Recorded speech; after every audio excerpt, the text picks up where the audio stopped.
Good afternoon or good evening if you happen to be in Europe or not in this case the United States or our hemisphere. Welcome to actually one of the remaining matches for the top 128 brackets within the Link to the Past randomizer for SGL 2021. Here we have actually a surprisingly extremely stacked losers bracket match. This is going to be the last round of the losers bracket. We've got two incredibly heavy hitters, Kyong versus Rayvis. One of them is going to be able to move on.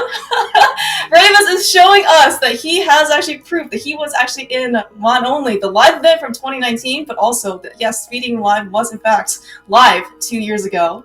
But this, unfortunately, one of them is going to have to end their tournament live here, but the winner of this match is going to be able to move on to the round of 32. My name is Claire Mouse. I'm joined here today by Ari, who may know a thing or two about Link to the Past. Ari, how are you doing? I'm great. Super stoked for this match. It's a great one. Like, two super long-standing runners as well. Like Kyong at least since 2017, and Rayvis also has been. Yeah, Rayvis also has been playing since 2018. First joining the couple of the German tournaments, and then, well, like making his way through the international ones as well, and definitely, well, obviously both making a name for themselves over the course of years. Yeah, no, so it's these guys, like, you probably recognize, as you said, Ari, like they've been running for quite some time, seems like, and yeah, it doesn't really matter what community you're probably part of, whether it's like an international one, you know, the Portuguese one, German one, or just like the, I would say, I don't know, US based one, the main one, or whatnot. Like you've definitely heard of these runners. And speaking of, so Kyong, I believe actually last year won the international qualifiers for the Portuguese division, and actually, if it were possible to have SGL in person, he would have actually qualified and gotten a free trip over here to the live event. But fortunately, circumstances did happen, and you know, we had to do one more online, and including this year. But hopefully next year, it's all going to be in person. Yeah, that would be awesome. Of course, Rayvis showing us, of course, earlier that, in fact, yes, there was a live event in 2019. He was there. He got the badge and everything. And I think he was in it, even in a couple pictures that people were posting around in the Discord. So always really cool to see, you know, that these kind of like meetups to happen in real life. Yeah, it's amazing. Like stuff like SGL, HDQs, those are always amazing events to get to know people outside of just the pure. Yeah, and in fact, actually, right, so like, you know, we can actually see in this case Kyong and Rayvis kind of like taking a sneak peek, you know, taking behind the gameplay, right? You get to actually see the racers themselves, you can see the reactions, you can see all of the all of the faces they make when, of course, they would just make what, like the tiniest little like mishap, or maybe they, you know, forgot something, last locate, or, you know, maybe just you stumble upon like a really good route, right? You also get to see all the ups and downs of a very, very high competitive race. Yeah, that's definitely been my favorite part of SGL so far. I'm sure we're only going to get to see better faces as the tournament goes on. Yeah, better faces, more faces, and of course, top tier gameplay. So it looks like actually, so these guys are making their way through Escape. We have actually quite a bit of money, so we should be pretty set for any future purchases we might want. Bottle vendor, Zora, actually, potentially, if we might get that far. Yeah, I would assume this kind of streamlines the process for like light bulb clearing. I would kind of assume that we're just going to see standard tech Rico into South Shore, and with that much money, it kind of seems like I would say a no-brainer to continue to Zora as well. Okay, yeah. Of course, we'll kind of have to see what we find on the way. Of course, if we find like a bow or something and Eastern turns out to be a crystal, then we'll probably see a small diversion to that first. Yeah. So speaking of others, we don't actually know in this case if Eastern is a crystal or not, because I don't think we actually got a map check from either two runners. So because we didn't necessarily have a map check, and the fact that both runners are basically speeding through Escape, Ari, what do you think the prospects are of them potentially hitting that really sweet and impressive 5-minute escape time? Maybe. They did pick up 2 magic pots, so I don't know if that's like is that like another like second or something in order to pick up that second magic pot? It's a solid like half a second to a second. Yeah, there is Like, there's been a couple of rough RNGs. Kyong got hit on the way. It's pretty hard to say. Like, Sewers is definitely a bit RNG reliant as well. So, as I would assume that both of them get like sub 510 at the very least. Okay, alright. So sub 510 is also still really impressive. Oh yeah, for sure. Yeah, and in fact, actually, so as part of SGL, right, we get to, we've seen actually great from, our tracker, JLo, who's actually clicking all the buttons behind the scenes here, already pre-marked boots and swords. We get to move fast and have, of course, a sword in order to basically knock out all the enemies in our way. And so normally, like I would say, like in MG, right? Most people would try and target like a sub 6. They're already pretty happy with that. Of course, with boots, you get to move so much faster. And I think that the new target now, I guess, with only a fighter sword and boots, is somewhere right around like 5 or 505, 510, something like that. Yeah, those are definitely like the high-end times to get. Like sub 5 is theoretically possible, but you're going to need some good RNG, no like weird hits. It's really tight. Yeah, I was actually going to ask you if you actually thought a sub 5 was like actually like physically possible, right? Perfect movements and I guess some mostly enemy RNG cooperation. Oh, yes, it sounds like it is. Yeah. Okay. Yeah. Okay, so we actually did find our first Y button item, which is in this case the hook shot. No quick swapping yet, because I think that's the only thing they actually have in their inventory. Yeah. Yeah, we saw Kyong trying to farm for a couple items, maybe probably just some bombs from the snakes. Didn't turn out to be that price back. Okay. Yeah, so I guess like you saw a lot of farming, I guess, happen in the main tournament, just because, not only did you need some sort of bombs or entry into the back of escape, you also really just wanted bombs, right? Well, speaking of, why in this case, we didn't need to farm anything in escape. We could just get the bombs right out of Sanctuary. Yeah, it's pretty interesting with the casual loot setting. Oh, interesting crystal layout. Right. So 2 pendants in the light world. Yeah, I think, was it a green pendant up at Hera? I saw green and I saw red, and then I didn't see which one it was. So I guess very festive. Christmas, I guess, is a little far away, but, you could never have enough presents, I guess, early on. Yeah. Start before you know it. Yeah. Yeah, but as we said, hey, if there is a crystal over Eastern Palace, so maybe kind of like on our way, it looks like both runners are going to take a, say, more common route, basically going to come up to check Lost Woods, hopefully not get hit by a crow, unfortunately, and then maybe check Lumberjack and they go to Lost Woods. But maybe if we end up stumbling upon the one and only non-progressive bow, Eastern Palace is going to be an option for us. Yeah. Did you see that? Okay, Rayvis knows, I guess, like the bottom, I don't know, 1/2 pixel or something of items. I was not convinced that those were not the flippers or something. Okay. But thankfully, Kyong decided to go a little bit more. Yes, thank you, Kyong. Maybe we'll end up saying that a lot this race. Alright, so nothing in the mushroom spot. So hopefully this could be something good in the drop down. So I guess like with hookshot, maybe so nothing great I guess on the drop down, but I guess like with hookshot there's not going to be maybe much more options. Probably see both runners end up going over to Kakariko. Yeah, especially if they don't save and quit, I would assume that that's like going to be the standard play. Ooh, Rayvis. Okay. Oh, hello. So Rayvis is not trying to bonk intentionally, but looks like maybe he is trying to set up an early water walk next to that pit. Yeah, it was actually an intentional bonk, because that actually stores the link state that allows you to water walk. But that's very interesting. He just decides to go for early Zora play. Just check waterfall fairy Zora. Yeah, and in fact, actually, so like this I guess like this I guess like this type of routing, man, is Rayvis just like able to see like all these like little pixels like that we can't see? I'm not sure if I ended up catching anything of what was on the islands. Yeah, so it kind of looks like the cropping, like a little bit of the sides and top is cut off just a little bit compared to usual. Like if you compare it to like the area next to the magic bar, is a lot shorter. Oh, yeah, you're right. Okay, all right. So maybe it's not just Rayvis has like super excellent vision than the rest of us.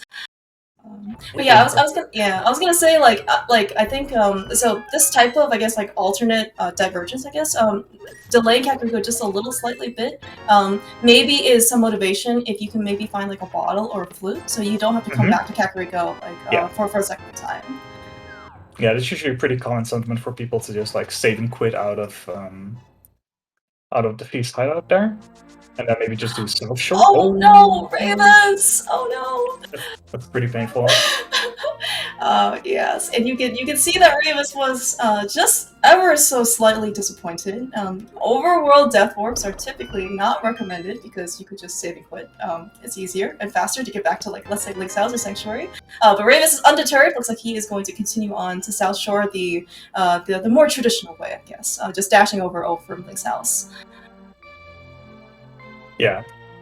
So it just becomes like the standard. What I was going for, that people will usually just go to like the mini Moldorm Cave and then maybe set up another water walk from Iceshot Cave.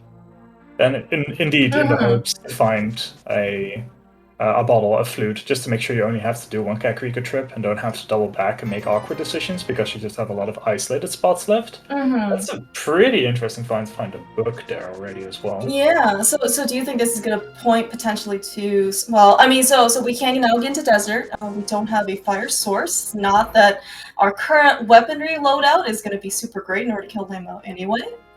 But, you know, certainly nothing stopping from desert having our next piece of progression. Yeah, especially because it's a pendant meeple. Like, oh, right, yeah, that's right. It is a pendant. Yeah, so maybe we don't have to go kill Lamos. Man, well, there goes maybe another Bo Lamo scene for SGL. Yeah, it might make them a little bit more incentivized to go to Dip Desert. Okay, that's what Rayvis wanted. At least one. Yeah. Yeah, looks like he looks like he's going to also set up another water walk, so this is definitely going to be a little bit faster in order to be able to dash on the water as opposed to swimming. Yeah, and it's keeping the water walk here is pretty important too, because they don't have the Moon Pearl, so there's no way to actually flipper into the waterfall area. Did you happen to catch if they picked up any like extra heart pieces? One of, I guess, the dangers that Rayvis might be facing is if he gets a heart piece and it refills his heart containers, which in this case didn't happen. He would have actually lost his water walk, and then he would have been sad. Okay, well, I guess we have the hookshot, so this fairy is not necessarily as interesting. It could be. Oh yeah. Pretty rough, actually. Like, for example, if we do find them, the hammer, and Rayvis wants the death warp out of Hera or something, he needs to realize that he has a fairy. But other than that, it's a very nice safety to have. Yeah, that's actually, I think, one probably difference between this year's SGL and last year's SGL. So this year's settings is that it's something like a modified heart item pool, in that there are 4 bottles placed. They always come empty, and you only get to keep 2 of them. So actually, in this case, seems like actually more and more people kind of want to delay waterfall in hopes that they get a bottle beforehand, so they can actually fill it up, with, basically get the prize from Waterfall Fairy, because then in this case, like, you have to consciously kind of go out of your way for safeties or something, right? As opposed to you just kind of get something for free. It's like, oh yeah, I have a red potion. Like, I can go to pond now. You actually have to be more conscious about what your resources are. Yeah, for sure. It definitely incentivizes you or makes it a little bit more meta to go check things like Mushroom a little bit quicker, because it also gives you the chance to fill up your bottle. Checking the prices for Pyramid Fairy, Waterfall Fairy is very important as well. Just because your heart count, like, Kyong actually has a lot of hearts considering the mode. Like, having 7 hearts in Blue Mail after 12 minutes is it's actually pretty crazy. Yeah, I mean, I guess there just must have been a lot of health, like, coming out of Kakariko. Like, we didn't actually see very much other stuff, right? Because Kyong ended up getting, like a glove, and then really not much else, yeah. Also, no bombs or anything. Like, it was very meager, so it was just like a little bit of health and a little bit of money, but yeah, that's about it. So I wouldn't be surprised to see, like, after all this is done, maybe check Sahaslo or something, because that's something that people usually hedge to make sure that you don't, like, skip something Sphere 1 that the other one will have done 50 minutes ago. But I would not be surprised to see a mountain check really soon as well. Oh, right. Yeah, we do have the glove. We don't technically have logical access to the mountain currently, just because we don't have a flute or a lamp in this case. Because technically, we do like the game will never require you to do any dark rooms. But of course, as you said, Ari, if these runners have been playing for like 2017 or 2018, they probably have enough experience. Not to mention that you're trying to compete for the top 32. That they probably can get through that old man dark room with relatively no problems. I Just wouldn't a be guess, though. surprised if they could, yeah. Especially with the sword, right? That's basically like your makeshift lamp right there, or your homing radar. Yeah, exactly. Speaking of, this actually might be the mountain play that you actually had just alluded to. Yeah, At least on Kyong's side. Mm-hmm. Yeah, just going by pure density makes sense to just go for this. Look for the pearl, and then from there on out, try to find the last pieces of the Dark World puzzle. Yeah, already having the glove, I wouldn't be surprised if they try to be a little bit more efficient and try to full clear Light World in hope to find Dark World. If you already had stuff like the lamp and the cape, I wouldn't be surprised that once you find the Moon Pearl, you hone in on Aga, but it doesn't look like it is one of those seeds yet. Yet, as you say. There is, we are still actually, though, as you said, we're missing quite a few pieces of Dark World. Like, we only have one thing right now, which is the glove, right? But yeah. It's still probably pretty open, of course, right? None of the things that right now Kyong is doing in Logic, but, if you can somehow manage to skip the whole Aga Tower climb and basically still get yourself to Dark World, that is, that's like 5 to 6 minutes time save right there. Well, I kind of like what Rayvis is doing here. Like, because he went to Kakriko for himself, he can easily link. It takes a little bit to get there, but having the information whether or not you need to do all the pendants for pedestal, it's nice knowledge. Yeah. In fact, actually, in some of his past ladder races against, I guess, actually another top 32 contender is right. I guess if it was some of the ladder races against Gem, both times he ended up checking the pedestal, and it was actually required. Like a hookshot was on pedestal once for him, and so he just had that knowledge super early, and it basically letting him route like things a lot nicer. It just looks like today, yeah, it's not gonna happen. They probably so we are capped today, of course, at red mail. Oh, sorry, at blue mail. So even if we pull the pedestal, it's just gonna be a nice 5 rupees for us. Yeah, but it definitely makes it a lot easier for like the third pendant dungeon, depending on what it is, knowing that you don't have to kill the boss for it. Yeah. So I guess the hopes of seeing Lamos defeated today have just gone down even further. Yeah, for sure. Of course, it depends on whether or not it has an item. We're only a fire source away. I think Kyong accidentally picked up a drop while it was still in the air, and that kind of like adjusts the way you get knocked back from the bombs. So I'm just going to give it another try. It looks good this time.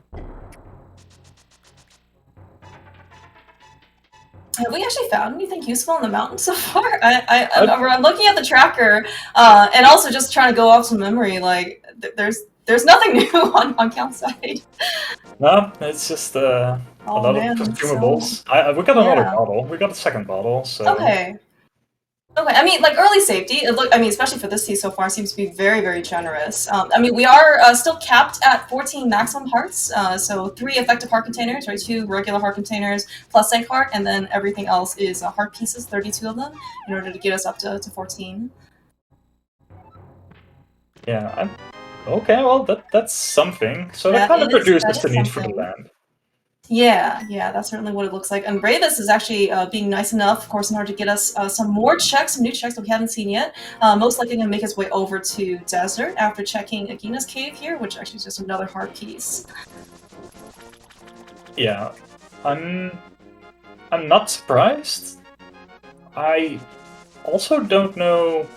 It's kind of difficult because, like, without a fire source, like, there's the chance that you isolate an item on Lamo, and that can become pretty painful. But there's the myths, so that is pretty nice. Yeah. All right. So that is our second piece over to Dark World. As you said, we still don't have a Moon Pearl.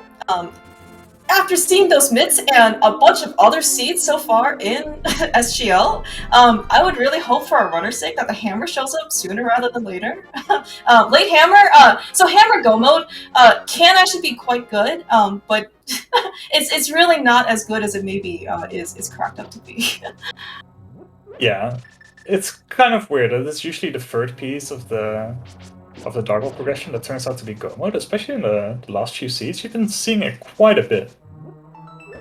Yeah, I mean, like, right, so, like, on the one hand, hammer locks a lot of stuff, so I guess, like, yeah, like, you potentially could go mode, like, you know, more dungeons, or more, you know, you can maybe write off some areas in the overworld, right? On the other hand, your routing is so awkward, because you really, like, for example, only have, like, one Dark World entry point, right, and you're just trying to basically, like, loop around the world, right, in order to get to, like, a pod or something, and, oh. Yeah, the problem is that when you just have gloves and hammer, like, a lot of pieces of the world are locked out to you, but those are like whole complete pieces. And when you just have mitts, you have like a lot of half dungeons to dip in, and it just becomes a really awkward slog to get everywhere. Yeah, yeah. So like, I think like Ice Palace might be a good example, right? Like you can get in with mitts, but if you don't have the hammer, it can certainly be a bit awkward. And Rayvis actually, Kyong very shortly here is going to show us that yes, actually both runners can complete desert because we just found the lamp. Kyong could already do that, but it was out of logic. But now his fire is completely in logic. Yeah. If Kyong decides to kill Emma, because I think we only found one item so far. The fight's going to be a lot cleaner for Kyong, even though he doesn't have a lot of magic. For Rayvis, it's going to be... well, oh man, this fight, yeah. Rayvis is going for it. I mean, alright, so I guess we are going to be able to see a nice difference between our runners. Going to basically see what the difference is that Fire Rod is going to make, which as you said, so maybe maybe Kyong doesn't have that many more shots, but hopefully, as long as the shots land, he should be able to take down Lamo a bit faster. Yeah, if you can get off one shot on each Lamo, then you only need 4 sword hits per him instead of 8, and that's going to be a huge difference. None of the drops here seem to be really beneficial for him either. There's going to be a few small magic pots they might want to pick up. That's the last one, Kyong! That's the last one! Eri, why doesn't NMG pick this magic up, huh? Like, why do we only care about the key? I feel like there are a lot of things under Plastic we just don't know about. That's unfortunate. Yeah, actually, Rayvis here, I was actually just asking her, like, do you think bombs in this case might help him? Or might help these our runners? Because they can soften up the Lamos a bit too, right?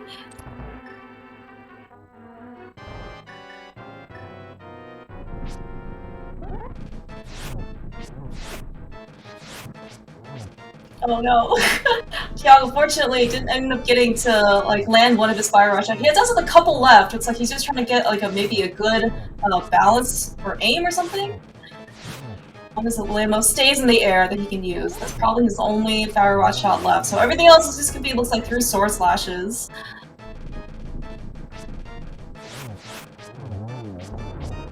Yeah, it is looking pretty good for both. Yeah, especially for like sword only, like only having a couple bombs. Oh, there we go. Wow! That is a really great call by both our runners. Looks like the Rayvis actually and Kyong, maybe a little smirk on his side, shows that yes, we are happy because we found the Moon Pearl off of Pendant Lamo. Wow, that is quite the fight, and what the seed basically has to like kind of like force him to do. Yeah, that's very nice. Rayvis also is going to be able to clear out most of the mountain with one dip when he goes there, instead of having instead of Kyong like having a little bit of an awkward decision deciding whether or not he wants to just go through Pitiful Outcast, Hype Cave, or something like that, or like just isolate those 6 checks on Dark Death Mountain. Yeah, it looks like though Rayvis is somewhat following what your prediction is. Going to go up because if the initial Death Mountain was pretty lucrative for Kyong, just having that hook shot, having of course mitts and Dark World access, basically access all of Dark Death Mountain as well, is going to be even more lucrative for Rayvis. Yep. Also, of course, means that Rayvis is going to be able to check what medallion he might need for Turtle Rock if it turns out to be a crystal. Yeah, actually, I don't think we ended up having a Dark World map check yet either. We haven't been there yet, have we? Yeah, exactly. Yeah. Okay. That's kind of the thing I was talking about earlier, that Kyong just decides to hedge his bets, check out just Sahasrara, not deciding to go into Eastern. Just to make sure that if Rayvis has gone there early, which kind of makes sense in a couple of situations during this seed, that he doesn't lose out on something like the Hammer or the Mirror there, which can make a huge difference over the course of Dark World routing. Yeah, and I guess like because Eastern is a crystal, it's just not really appealing in order to try and dip in there. Just because unless you can find the bow in Eastern Palace itself, like which of course in this setting, and one of the only settings where like the bows are non-progressive, you really only have one bow, I guess, in order to find. It's already pretty unlikely, right? For sure. Although, looks like though Kyong, after checking, just making a quick trip over to King's Tomb, he is also going to head up the mountain. He did have the initial saving quit spot from rescuing the old man earlier, and he's going to, I guess right now it's going to be a race. I think Kyong's going to come out a little bit ahead just because he is already done the Light World side. It's going to go straight to Dark World. Yeah. So I think like the early depth from Rayvis and then having to backtrack. Swamp is going to be the Dark World pendant. I think it was Scout for the Rock that were 5-6. You are much faster at map checks. I will trust you. I will also trust our tracker once he ends up probably marking our crystals and pendants in the Dark World. A little bit of experience. Yeah, maybe. You might know a thing about Rando as well. But yeah, I think the early routing, even though it was, I think it made a lot of sense. Rayvis did come out to be a little bit behind because of the overworld depth, having to backtrack all the way to Ice Rod Cave. Kyong, like I think it's at this point it's Kyong not having checked Battle Vendor over Rayvis not having checked Sahasrara. And other than that, it is pretty even though Kyong is a little bit ahead on the Death Mountain checks right now. Yeah, it looks. Yeah, I was gonna say it looks like the Kyong is as you said, just very slightly ahead. It's not going to be probably too big of a difference. Ooh, we did find the mirror. Yeah, that's going to be a massive sword, and maybe a little bit of a Tower of Herodip. Yeah, I mean, so Tower of Hera is our green pendant, so it does make it a little bit more appealing. Of course, history of SGL certainly seems to put things in Pendant Hera either basement or big chest, and it certainly can make or break your race. I think actually Rayvis in the very first qualifier was one of the few people who ended up doing Hera potting, went back for the basement, get the big key, and then found the flute early on, and then basically let him hit go mode at 35 minutes or something like that. Yeah, it's pretty juicy when you do find something in there. Of course, the decision whether or not to do it now, it's going to be a little hard. We have a lot open to us, but I don't know, the prospect of finding a bow or a hammer early on. Yeah. So I guess where would you? So in this case, you would just start at let's say Village of Outcast, Village of Outcast, and then I guess go north to Skullwoods. I would probably do Skullwoods first, and maybe Front 4 Thieves. I think both runners should feel pretty good, and maybe feel like it's okay to clear as much as possible before committing to the back of Thieves Town. Of course, it also depends on what you find in the front. If it's just big key free items, then the chance of there being something in the big chest is a lot smaller. Yeah.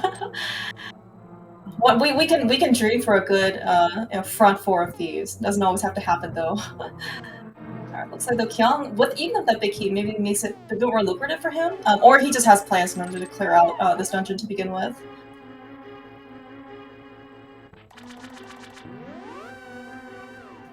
Herapod is usually just a bit faster anyway, even if you have the big key.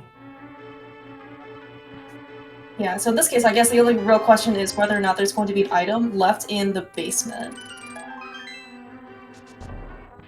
That's gonna be a question. It's either it was compass in the basement, right?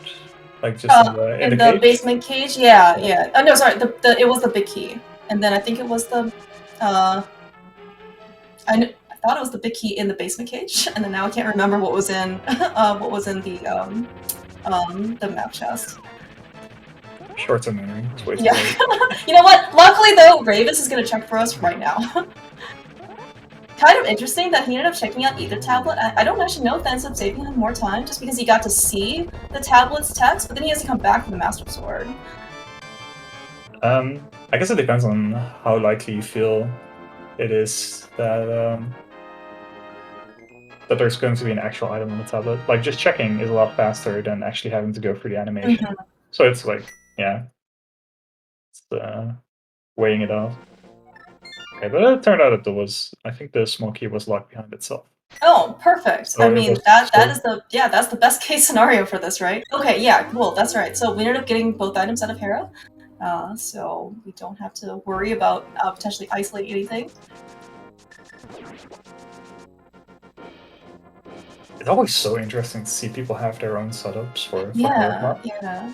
I actually didn't realize that. So I actually thought that like when people just have the boots, like they just have like they only need the boots in this case. Sometimes we actually see Rayvis pause buffering a bit. But then also like I also see that some people like use the boots to set themselves up for like a bomb jump. Once they like bomb over for the pixel, it's like there are a lot of different setups for. I think it just seems like it's more like runners' preferences. Yeah, that's very cool. Alright, so, Kyong lost his shield, so I hope he doesn't have to go into the Pokemon Palace.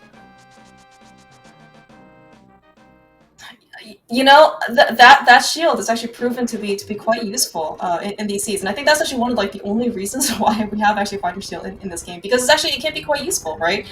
Especially from like energy, execution, right? Front of skull. If you're coming off the pyramid, that Moblin spear can sometimes like really mess you up. Yeah, there's a couple of small scenarios where you would like to have a shield. I think the lag aspect is a little bit overblown. Yeah.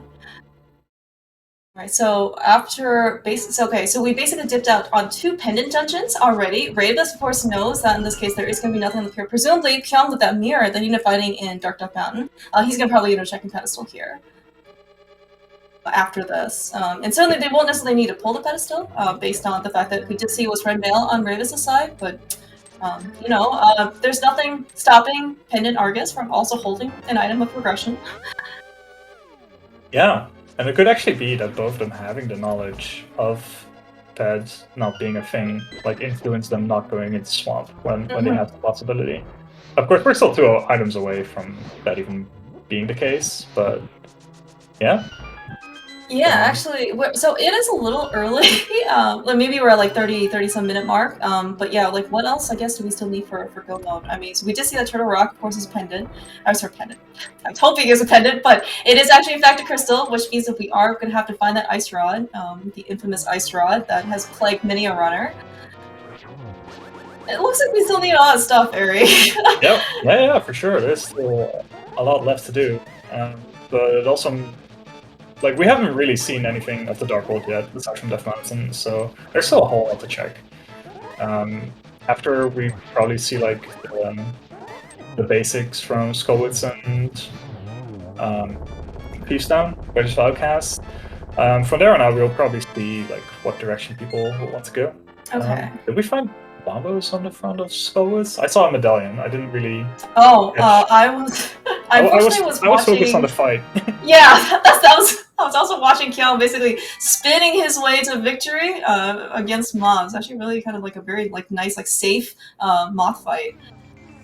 So, but I did see that we ended up finding no items in the back. So I want to say it was map and compass, but we're going to be able to get a check from Kyong here very shortly. Assuming he decides to like run out of Skullwoods. It's not like he has much else left to do, like to get out. Like he doesn't have a flute, right? And we still only have our one and only Dark World access portal, so. Yeah, for sure. Yeah, I assume that both runners are going to have very similar routes in the Dark World. We might see a little bit of versions, maybe one doing Graveyard Ledge, the other one like skipping it. But overall, like especially if you just have mids for Dark World access, the routes are going to be very similar.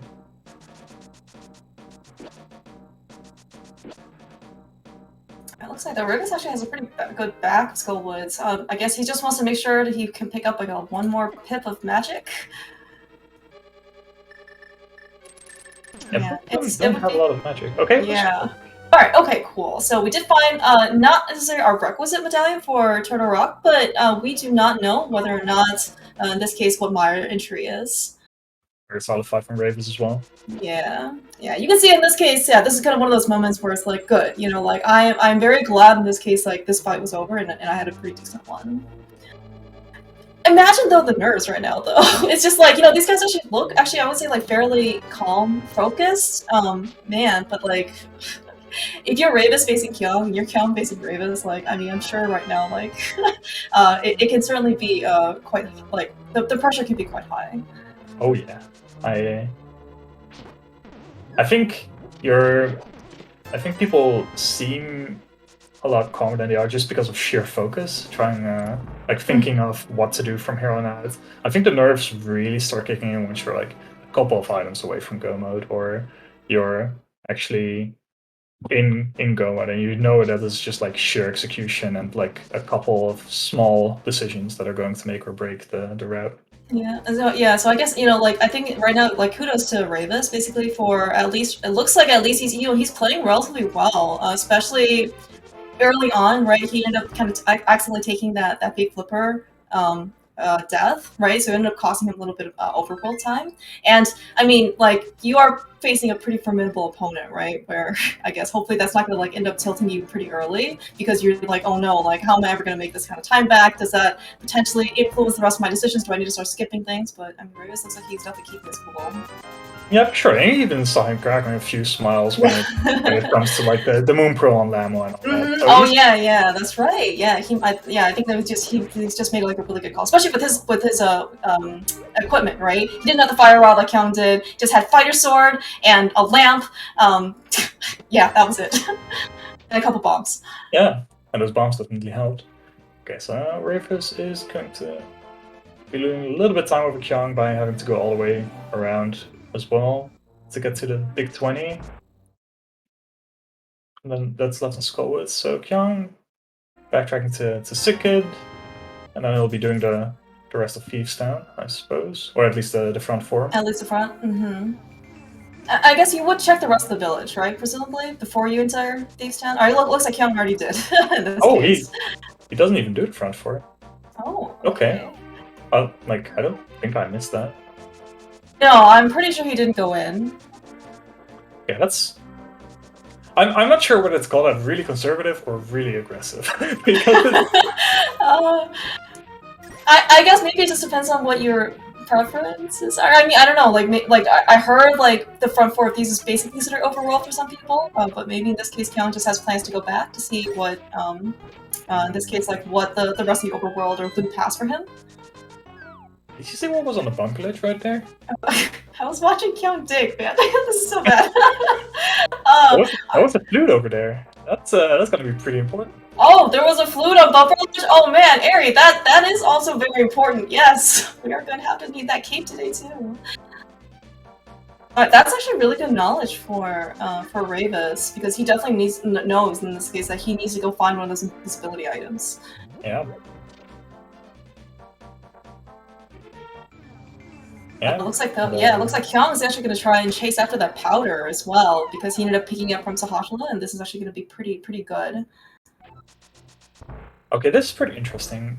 I'm not sure if this means that Kyong just decides to go into the front four like on his second trip into the Dark World here, because he's just going to run back towards the portal, I assume. So that might be a consideration. Oh, okay, I see. Because in this case, we don't have the hammer, so you're gonna have to like lose your portal anyway. Yeah, exactly. Yeah. Okay. Cool. Yeah, and this I guess is just one of those other. You don't have the flute in this case, so he can always come back in this case in order to get purple chest later. Oh yeah, this would be pretty good for Kyong. Yeah, I wouldn't be surprised that if he like skips Thieves Town again, that he just takes the purple chest and then goes all the way back to, and like brings it along. Yeah, it's like, alright, he is running towards the north part, so presumably this is going to be his entry back into the Dark World. Kyong, good on him to kind of like pause his dash, I guess, like very shortly so he can pick it up again so he doesn't run into that sick kid and basically, not sick kid, dashing kid, and then basically force himself to be forcibly stopped in this case. Yeah, that's quite a few text boxes. Yes. Have you ever tried like mirroring right on top of that guy? Like that is one of the worst feelings. No, I haven't done that. That's actually that's a pretty big brain.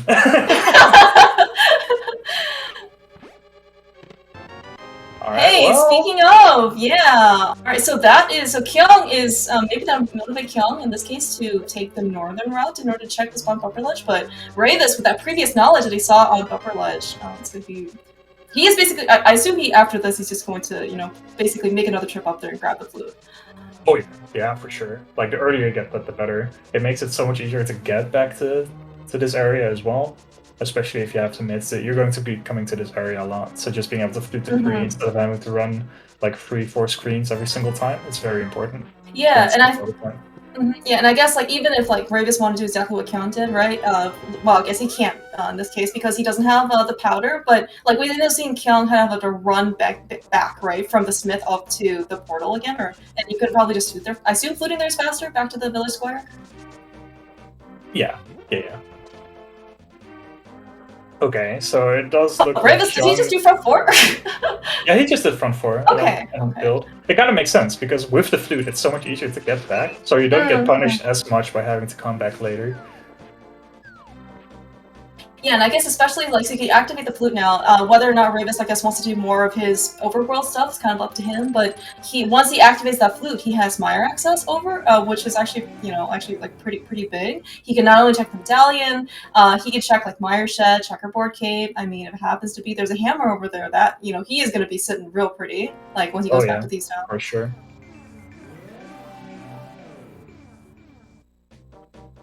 And I'm not sure. I would almost call it greedy to not check bumper ledge after you find a cave.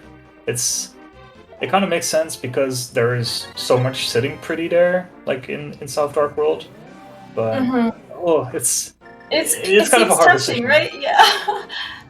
I mean, I guess there's nothing really stopping Kyong from kind of going back though, I guess, and checking North Dark World. But as you said, like it is really going to be beneficial to have the flute sooner rather than later. Yeah. Maybe he will. Yeah, maybe Kyong will just end his path at Hype Cave, or whatever he finished up South Dark World, and then he'll go back. I guess considering the current items, there is not much that is going to lead Kyong away from a second trip to like the Vu area anyway. So it's not that bad to just do this first and then make a second trip and then go to the North Loop.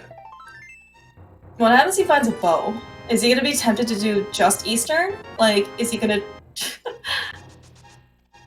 Well, that was... Did you happen to catch that medallion entry? Nope. No, I was looking at Hype Cave because that was a juicy 5 times nothing. Yes, just like I think there was a Paradox Cave and everything else. Ooh, okay, so we did find our Silver's upgrade, but of course bows are not progressive, so we're gonna have to find still that real bow in order to be able to shoot any of those shiny, very powerful arrows. Okay, so it looks like the chat says it's Eva for Mire. Okay, that's... Holy cow! Wow, alright, that hammer! Wait, is he gonna go back to North Dark World with that hammer? Rayvis finds the Cane of Samaria in Checkerboard Cave. That is a really nice item to find. Both ended up getting some pretty big ticket items, respectively, on their sides. You always really want to see the Cane of Samaria sooner rather than later, of course. I guess maybe just like with all the other big items, but especially before like Ice Palace, right? That's probably going to be a major time save. Yeah, we have a little Ice Palace package. We're only missing the flippers, but those are more of a suggestion anyway. Yep. Especially when we have Pen and Swamp here. Yeah, so at this point we're like 2 medallions, bow and ice rod away from where we want to be. But we have quite a bit to clear right now. Yeah, so at least for Kyong, he has the hammer. So actually, so the fact that he's actually taking this portal over is okay, so maybe he'll do Thieves Town, and then maybe after Thieves Town, since he already done all of the South Shore stuff, South Dark World stuff, maybe that means he's potentially going north? Yeah, I would assume so. So we're going to do Thieves Town, then probably Hammer Packs, because that's kind of an isolated check as well. And from there on out, he doesn't really have a lot of good options left. So unless he wants to do like, really feels like doing Ice Palace without Kane or something and flip over there. I think like North Dark World and then maybe like current jumping over to the east. Oh yeah, that's right. Just to like combine that with a loop. But like I wouldn't be surprised if the Cape is like on his mind at this point. Yeah, alright, so it looks like the Rayvis is going to do some more overworld, so he's going to kind of repeat some of the stuff that Kyong has done. So he has no powder, so he doesn't have to, I guess, worry in this case about losing his portal. As you said, though, he doesn't have the hammer, so it kind of, I would say, like, decentralizes him for coming back here, because, like, hammer is now potentially is one of those isolated checks. But presumably, I guess, like, once he comes back, after he gets the powder, and presumably after he gets hammer from purple chest, he can come back here and check the rest. Yeah, as long as he doesn't clear out the Bag of Thieves, he'll always have like a reason to come back with the hammer. So being able to combine hammer packs or powder with like the Bag of Thieves is usually like a good mental reason to keep things combined. Like once you do the Bag of Thieves and you really just have hammer packs as an isolated check, it becomes a lot harder to really convince yourself to come back. So that's why you see a couple of runners like usually like leave stuff like the Bag of Thieves until you don't really have any other good options, just to make sure that you combine it with a check that otherwise wouldn't be as lucrative in your mind. Oh no, that is it's some good insight. Alright, so I think as Kyong was making his way through Thieves Town, I did end up catching that there was an attic. There was an attic. There was a compass in the attic chest, so no items so far. And I think we found 2 items earlier in the front, I want to say. So there should be hopefully 2 items left. Alright, so, yep. Alright, so we found compass and small key, so hopefully we're going to see the last 2 here very shortly. You know, of course, and if there's an item here and Rayvis for some reason like doesn't come back with the hammer, which he's going to because he's gonna pick up the hammer right here. He was not gonna get punished because it was just 20 rupees.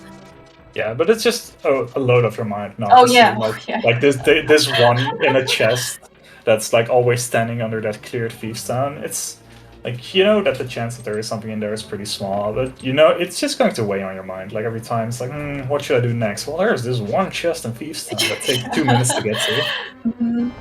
It also seems like it's just like a very, it's just kind of like unsettling feeling, as in it's like, it just feels so bad when there are locations out there that says, you know what, if it's here, I think I just lost this race type of thing. And big chest of Thieves Town seems to be a very common one, unfortunately.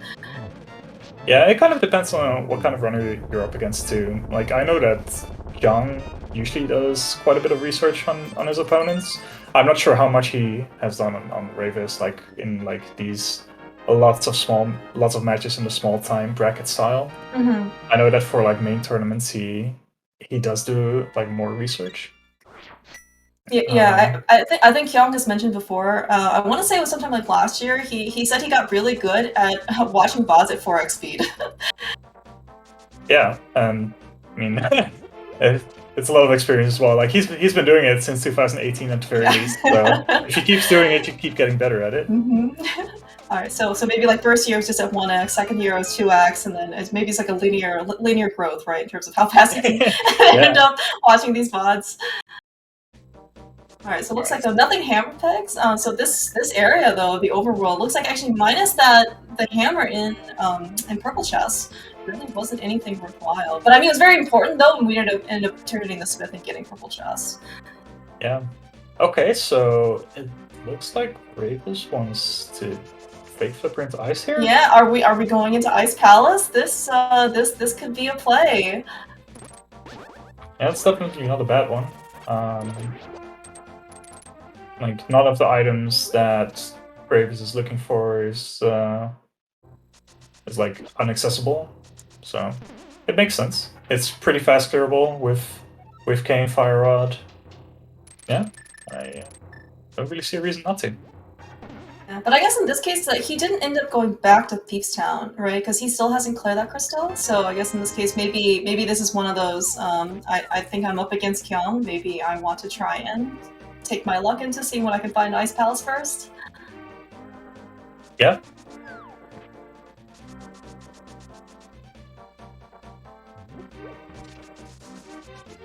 We also do have some of the Still out of the way checks. I don't think we've seen Catfish yet. We haven't seen what's on Pyramid. I mean, with that hammer, we do actually have complete access now to everything that we could possibly want to go visit. Yeah, with Turtle Rock being a Pyramid Fairy crystal, I don't really see a good reason to want to delay Pyramid either, because it's kind of a... You need another 3 items before it becomes accessible. So at that point, it's a little bit awkward to wait for Pyramid Fairy. Yeah. I mean, and yeah, like you sort of pick up a very good point in that sometimes like you want to try and basically, as you said, make areas like as lucrative as you can, right? So in this case, if you can do Pyramid Fairy, right, in combination with the pyramid, right, it certainly makes it seem like a lot more appealing to go up there for 3 items as opposed to like 1.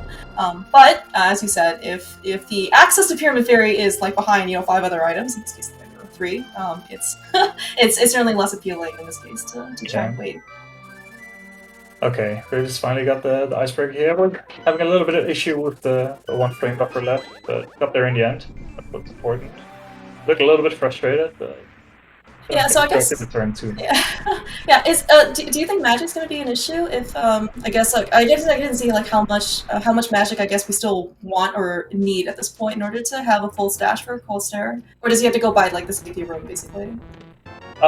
Yeah, the safety room is pretty free. He already has a couple of keys. It looks like the drops are pretty yeah, the drops are certainly helping here. So it might matter a little bit depending on whether he keeps beams or not. I think he wants to keep beams, or at least get them again, just to make sure he has an easier Cold Stare fight as well. Oh, that's right, yeah. Oh, well, that doesn't matter. Okay. Yeah, so speaking of, so now we've kind of reached like a really nice comfort point in terms of damage output. Temper Sword is going to be super nice. Looks like that's just right along the way too. But yeah, difference between, I mean, you can do a lot of MG strats now with that Temper Sword. Yeah, for sure. Like, this is a very comfortable place to be. Like, you have 10 hearts, blue mail, Tempered Sword, you're going to get like bow and silvers as well, so you know that again, it's not going to be a single issue either. Sounds so comfortable. Hey, where's Kyong going right now? Is this going to be a pod play? Yeah, it looks like it. That's interesting. Yeah, a little surprising. I guess he doesn't have a whole lot left though. Like, when it comes to things that are on logic, at least. Like, Ice Palace, of course, is full clearable pretty fast. It's combined with Green Pendant. That makes sense. It's nothing though.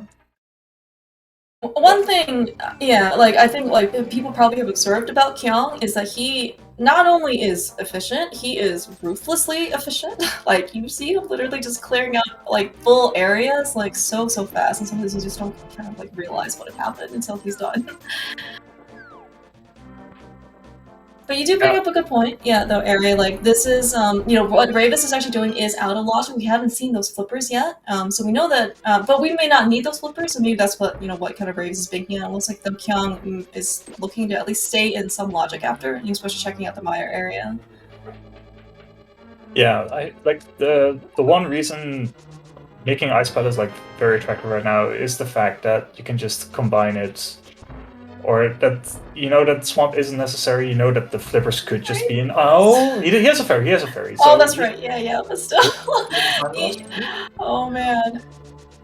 Yeah, he still... I don't know if he wants to use his fairy, but okay, he's at least through. Phew. Oh, what a reward, though! To see that ice rod, man. Those is definitely one of those really nice items that you want to find sooner rather than later. Yeah, I think we said that about every item so far, right? Yeah, we're finding things in a really good order right here. Like, I think that, like, bow, of course, would be pretty nice. But yeah, just finding the medallions late is nice in the sense that, yeah, okay, that kind of makes sense to find out in pod.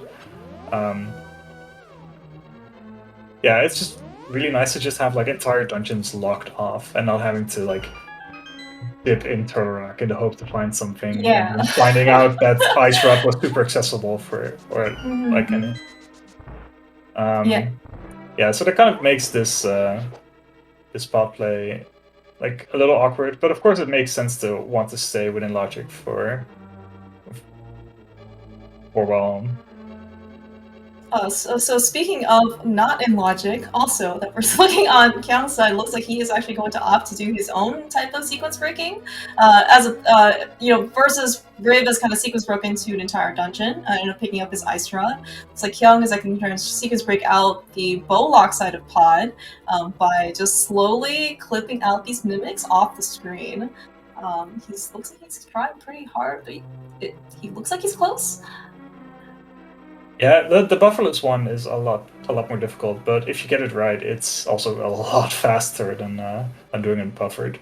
But he's getting in like halfway, 3/4 of the way, and then just misses out on one of the inputs, and then the mimic just clips out or clips back in, I suppose. Depends on how you look at it. Yeah, I have a lot of respect for people who are just like they could just do mimic clipping like in like a high stakes tournament race, which I believe you succeeded in as well, right, Ari? Yeah, well. I mean, you succeeded in mimic clipping. I think that was like proof in itself that that it is still at least viable in tournament play. Yeah, for sure.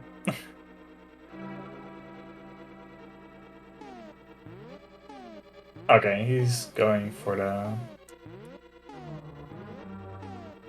buffered now.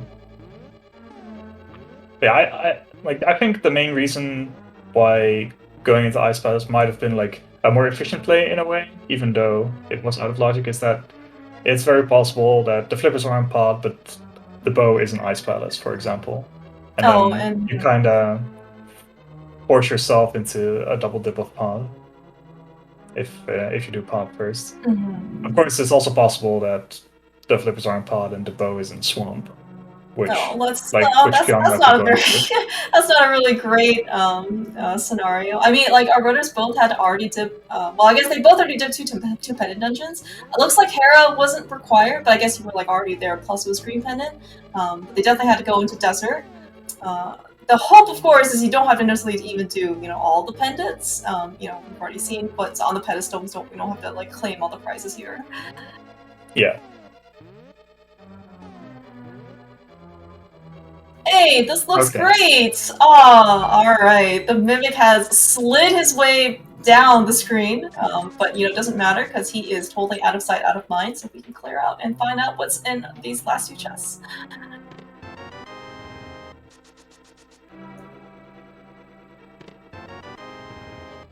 I think we knew that the small key was in there after seeing the compass, and I guess the flippers were up front, right? So we know that there's two non-key items in the front, there are 4 key items in the front, and then up to 2 non-key items in the front. But...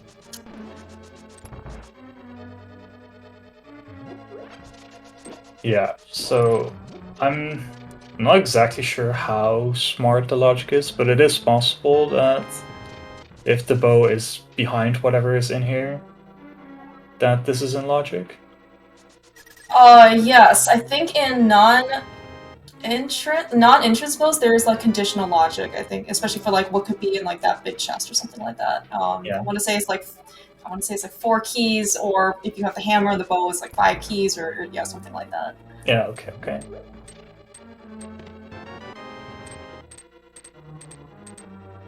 And outside of those flippers, hopefully certainly hoping that there's going to be something here in the dark maze itself. Because I think we haven't really seen anything super great. Yeah, the flippers are a little bit of a double-edged sword in this case. Of course, it's nice that we know that Ice Palace is in logic now, but it also puts Swamp into perspective. And it's always like one of those items that you don't necessarily need, but do open up a lot. It's like, yeah, what do you do with it? Mm-hmm. Alright, last possible item here in Pod is not going to be useful, so Kyong will take his probably only real value out of Pod so far, so he's put those flippers, and presumably he's going to go into Ice Palace after this. Okay, I'm maybe slightly surprised that he decides to go for Pod but not Eastern. Oh yeah, that's true, he does have a mirror. Alright, so it looks like Kyong was thinking about Ice Palace, but maybe he wants to make a detour to the potion shop. Certainly is very reasonable considering he was only on Master Sword, and it certainly doesn't hurt in order to, in this case, have something. Maybe that potion also would have been pretty useful in Pod earlier. Yeah. But you know what? Kyong still just shows us that he knows how to Mimic Club and get past those two rooms, so end up kind of not mattering at the end. I think Rayvis gave us a check on Pyramid. I already forgotten what it was, but I remember it was not important. So yeah, maybe just a piece of part of something I forgot as well. I was kind of surprised considering that Rayvis is actually pretty close to being able to clear Turtle Rock. He just needs the Bombo's Medallion with already having Kane and Ice Rod. So it wouldn't be that crazy to delay Pyramid for just a little bit in order to be able to combine with Pyramid Fairy, maybe. Did you see that really nice hammer dash that Rayvis made in order to get to the back? It's pretty cool strat. Yeah. I was a little bit worried actually he wasn't going to talk to Sahasha because I thought actually the full strat was if you have the green pendant, you like hammer dash, and once you bonk back, you can immediately talk to Sahasha and turn it in. I didn't think of that, but that's actually pretty cosmic brain. Oh, okay. I thought actually you said that. Actually, that was like the full strat, and I was like, oh my gosh, that was like some galaxy. It's like. I don't think I came up with that. Okay. Unless I like forgot in the meantime, just got like amnesia all of a sudden. At least, so okay, so maybe we can figure out like who actually gets like the full credit at the end. But I certainly remember that. I remember I heard it from you like the first time. So. Like I only know of like the hammer dash into the back of Sahasra from Shady. Okay. He came up with that, as far as I know, at least.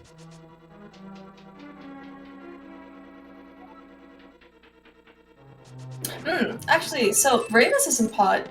I guess we're gonna find out whether or not he also can get to the Bowlock side. Like in this case, we saw that it was just a compass and another small key. So if Rayvis just never does this, it's not gonna be, I guess, any punishment for him. But I think at this point, he still only has a fairy. So I guess if he knows like the fairy revival camera unlock method, he can do that. Otherwise, if he knows an Mimic Club, we're also gonna see this. Otherwise, I think he might just leave the 2 items. Yeah, I didn't actually know there was a way to do it with the fairy as well. That's pretty interesting. Yeah, if he is going to skip out on it, or is able to do it a little bit faster, then he might take a little bit of a lead over Kyong at this rate. But I think they're both going to be like bottlenecked into Swamp at this rate. We love Pendant Swap.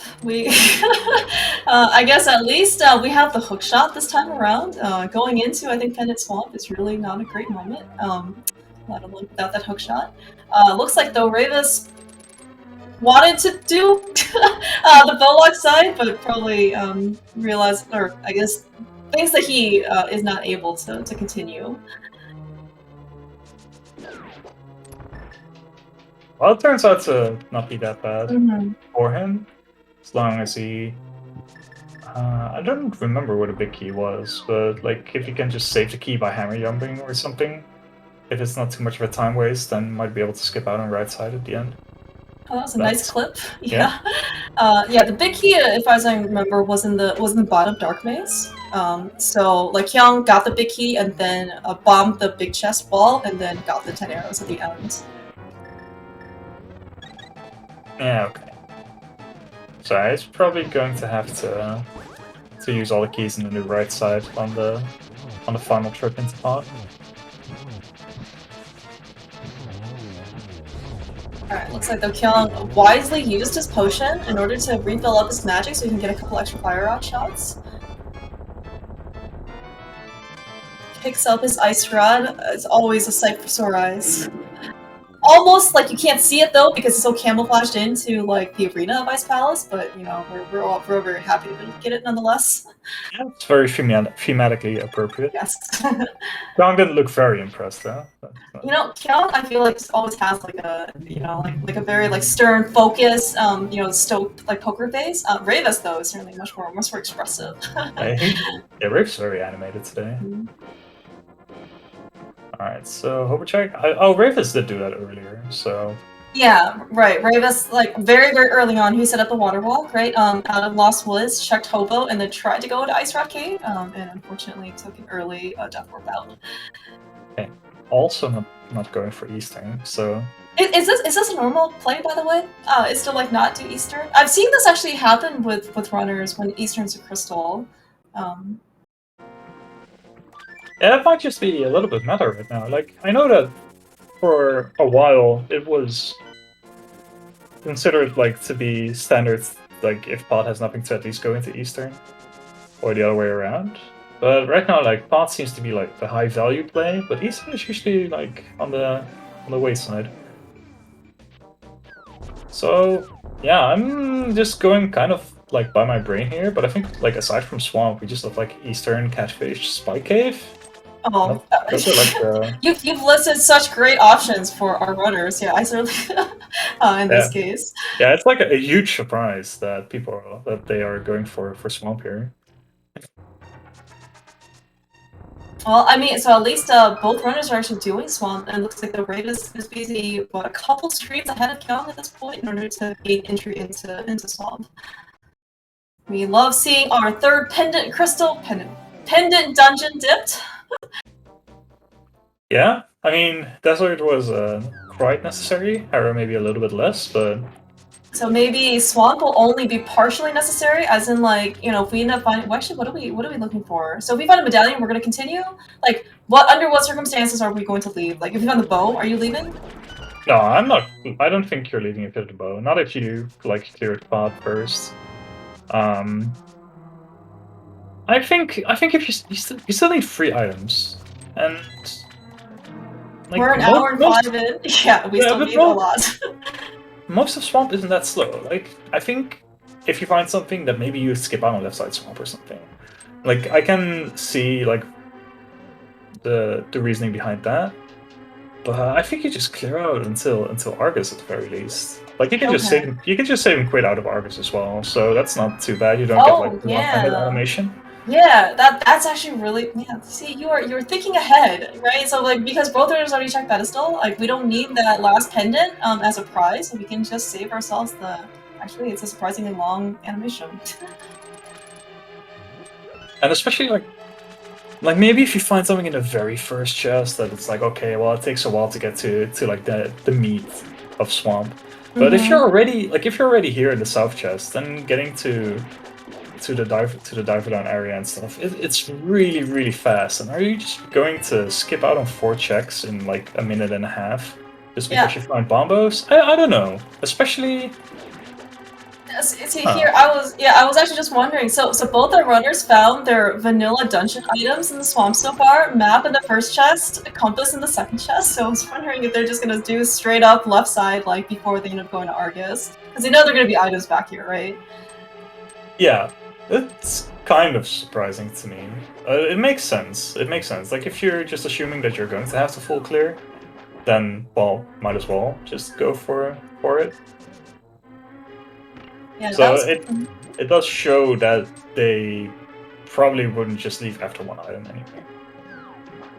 There was actually, I would say, like a nice contrast between diver down techniques. So I think Rayvis ended up placing a block, but Kyong showing us that he knows also to do bomb diver down. And literally just placed a bomb, waited, you know, like a second or 2, and then just got bombed right into the right pixel.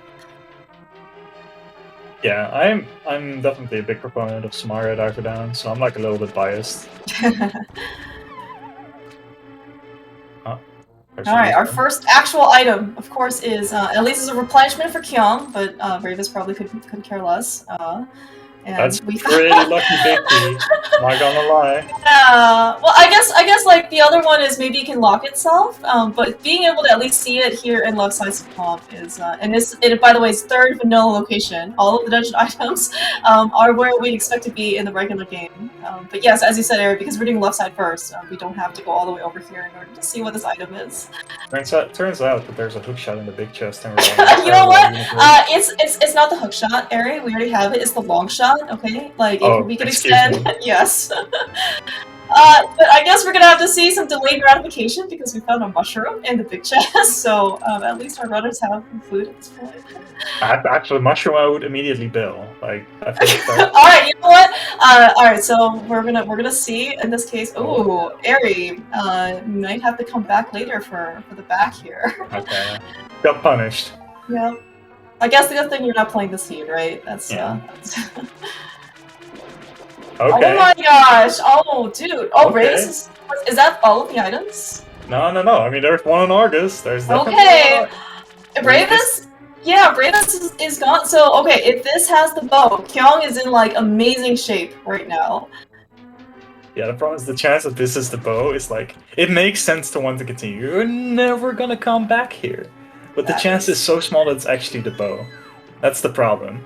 It's like, it's an impossible decision. It's, like, so easy to just leave and then just automatically lose the race if it's here. On the other hand, the race is so close that actually going for Argus here is like so punishing as well time-wise. Maybe, yeah. That's so 6-0 cycle though. Big. Yeah, oh man. So Kyong's probably like, you know what, I got this. Like, I mean, that is such a beautiful Argus fight. Holy cow.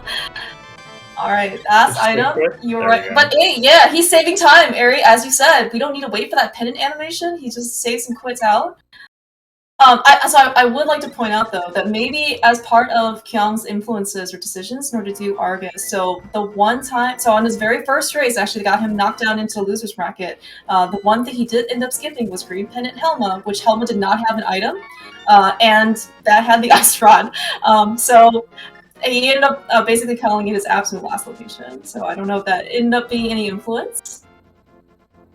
But oh wow! Oh, we have our go mode. Well, sorry, we have our no mode in this case between our two runners. Turns out we just need to dip Pendant Swamp because Pendant Swamp is everything.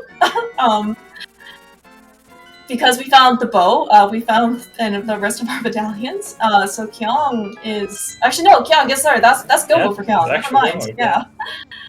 Rayvis though. Beelines it to Meyer. So he ended up getting the big key. What do you think he's gonna do? Is he just gonna go? I don't know. Like at this point, this is gonna be pretty hard. I remember like an hour ago, I said that it's like with considering the mode, it incentivizes you to turn in a mushroom just for some extra refills and all that. Man, it kind of paid off this time. Wow. Alright, okay, so yeah, so okay, yeah, Rayvis. Does he still have spooky left? Do you know? He should, right? Hopefully. I think he should, I think. I'm not sure. Not if he keeps that boom there. Okay, no. I think he's fine. He might be fine. Okay, so from the looks of it, it looks like he is basically just going straight to the back. Okay, he may still have been fine, but he was a little bit high. I'm not exactly sure though. Yeah, okay, so if Rayvis basically just ends up go-moding the rest of his dungeons, well, I guess in this case would be Meyer, or then he probably won't lose out any time to Kyong.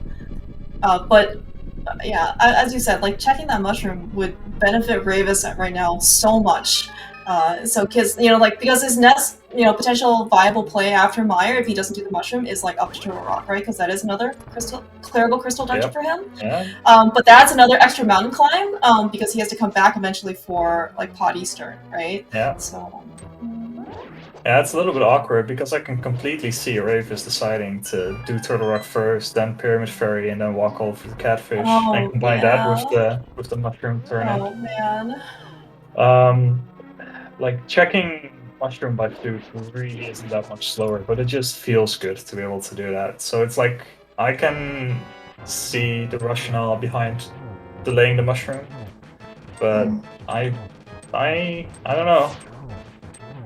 Like Kyong is going to save a little bit of time on Rayvis by just being able to use the bow on video as well. It's like these that is also true as well. Things you're going to add up that are going to save that time from doing Argus. It's a real close race. If Rayvis turns in the mushroom now, it's going to be super close. But I think at this rate, Kyong I just want that pitch. And there's a flute to 1, so yeah. No. Oh no, Rayvis! Oh man. Alright, so if you are fans of Rayvis, like you really want him to go turn in that mushroom. So like I think probably, as you said, like the biggest cost, like time cost right now is probably actually I think probably just this mountain trip. I want to say like maybe I guess there's an additional cost also for Mimic for Mimic Cave because he probably will check that. I guess I don't know if he's gonna treat this. By the way, he's gonna treat this dungeon as Gomo though. Like probably just gonna be like the travel time. But yeah, but climbing that mountain is about a minute. It's pretty painful. And Kyong is pretty good at execution. Yeah, maybe just a little. Kyong not only has, I mean, you're watching his execution, right? I don't think he's faltered yet. He also is probably known to, you know, I think he ended up getting first place in like the first like spoiler log tournament. I think second place in the second one. I mean, you know, you have to be pretty dang good at execution to win those. Yeah, but also to your point, Ari, like the fact that you just outlined that actually really nice, convenient sounding route, based on the fact that let's say you get Turtle Rock as your second 5/6 crystal, you end up doing Pyramid Fairy into Pyramid, and you know getting that like that just kind of makes like the mushroom seem like kind of like less and less appealing, right? Because it's still only just one check. It is a reasonably fast check, but still, right? It's kind of like not, you know. It's not. It doesn't seem as lucrative in this case. Yeah. Compared to like complete dense checks that you're likely to have to do anyway, it makes complete sense to not do the mushroom. It's just really difficult because I don't know how to explain it. It's things like mushroom that's like if you don't do it now, when are you going to do it? And that's why you need to have a plan for it in mind and need to stick to it, because otherwise you just keep delaying it, and it's gonna. That certainly does make. I mean, that certainly makes a lot of sense, right? Because you're like it seems like certainly you know from a runner's perspective, like I mean, it makes it sound like you're constantly making these like decisions, like do I, you know, like what's the best decision do I do now? But at some point, right, when you keep putting off something that you think is kind of like less important at that time, it just becomes further and further down the priority list because you think other things are going to take more high priority, right?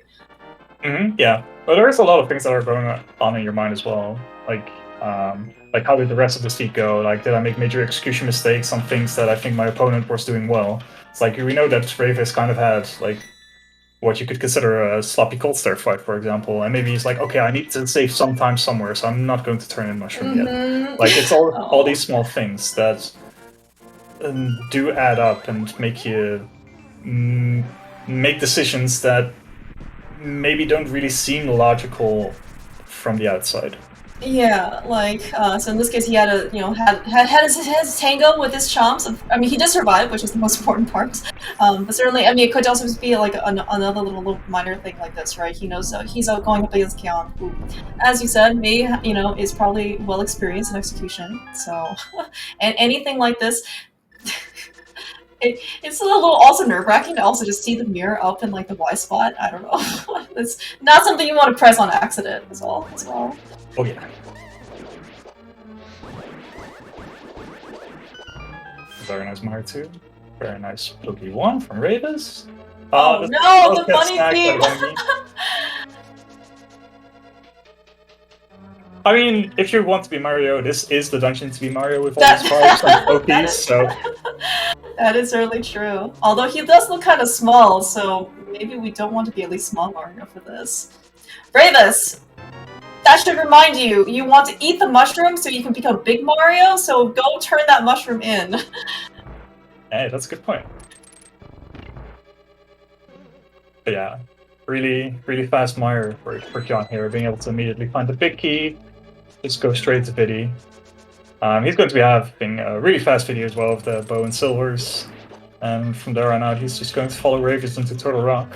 Yeah, Rayvis is going to be doing Mimic Cave here, probably full clearing Laser Bridge as well. It's going to be a little painful, time-wise, but...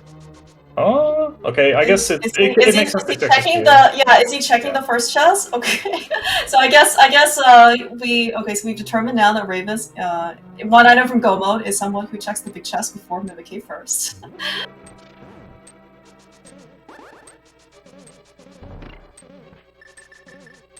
That was actually a really cool bonk on Kyong's side. He basically just placed the block and followed his dash in order to hit the beam, to hit the switch, but I think he probably realized posthumously that because he found the big key so early, he didn't actually need to hit the switch. I've done that before. It's painful because you're not only losing the time from having to backtrack and hit the switch again, but it also kind of ruins your spooky setup. So it's doubly painful. I think that's probably the biggest, I would say, quote-unquote mistake that Kyong has made this entire scene. So honestly, his mimic clip was little. Oh, okay. Oh, yeah, that's right. I forgot about how long he did this mimic clipping. Okay, all right. So the fact that he didn't like go visit Potion Shop before Pod probably might have been like a little bit bigger. Yeah, maybe. He doesn't even care about his arrows. Just literally like, what is it? Just pressing Y. To get the fastest time. But yeah, as you the problem is like if you do the normal NMG setup for Viddy, you have like a really good internal timing for when you need to fire the arrows. If you just kill everything with the silvers already, like you need to wait so much longer than you think. And if you like don't have an audio cue, or you use or you don't listen to the in-game audio or something, it's really hard to know when to fire. Interesting. These are good things to know, Ari. Thank you. All right, so it looks like as you predicted, Rayvis did go through he got the item out of Mimic Cave, I suppose Mimic clipping. He is in this case going to try and get all the items out of Laser Bridge, which looks like at least there was a small key in the third chest, so at least Kyong doesn't have to spend as much time. In the first one, so it is actually really painful. I was pretty sure it was the small key was in the first one. Oh, it was in the first one? Oh, okay. All right, so that's going to be even more of a time loss. In terms of though, in order I would say endgame, looks like their health and safeties are actually pretty nice, right? They have even actually early game, right? They blue mail early, what did you say, 6 or 7 or 8 hearts or something? After Kakariko, they're on 11 hearts now. Tempered sword, silvers. Yeah, it's they're pretty set. 3 Turtle Rock quick warps. They're living the life. Oh my gosh, dude! Yeah, so this is you said something about Kyong knows how to execute, right? Yeah, I mean, it's But I guess you also said the Turtle Rock quick warp is free, so maybe he doesn't have to be such a good executor in order to get it. It depends on your point of view, but yeah, I don't think we can understate how good Kyong is at the game. Not only just based on his NMG time and stuff, but all the different skill sets he has, considering spoiler, mystery. It's just he's a complete package when it comes to running this game. So yeah, I mean, so you also did say that he's been playing since 2017, right? At the very least, I was looking at his tournament history, and yeah, it's stacked. But the first rando tournament he joined was the 2017 fall one. I don't know how long he had been playing before that, but it's been a while. It is always such a treat to be able to watch Kyong play through a seed, just because his movements, as you said, are just so polished, right? Just always seems so planned out and just so good. Okay, so Rayvis ended up finishing up Turtle Rock. Looks like got his 3rd crystal, and as you had said in that really convenient route, that after Turtle Rock, that does open up Pyramid Fairy, and that is exactly where Rayvis is going. Yeah, it's just it feels like a brilliant combination to just link everything together, make your way to Catfish, and it's I'll be here on the way, because it makes complete sense to want to clear out your crystal dungeons first, and then be able to go for some slower overworld checks that actually just combine nicely. It just didn't work out this time.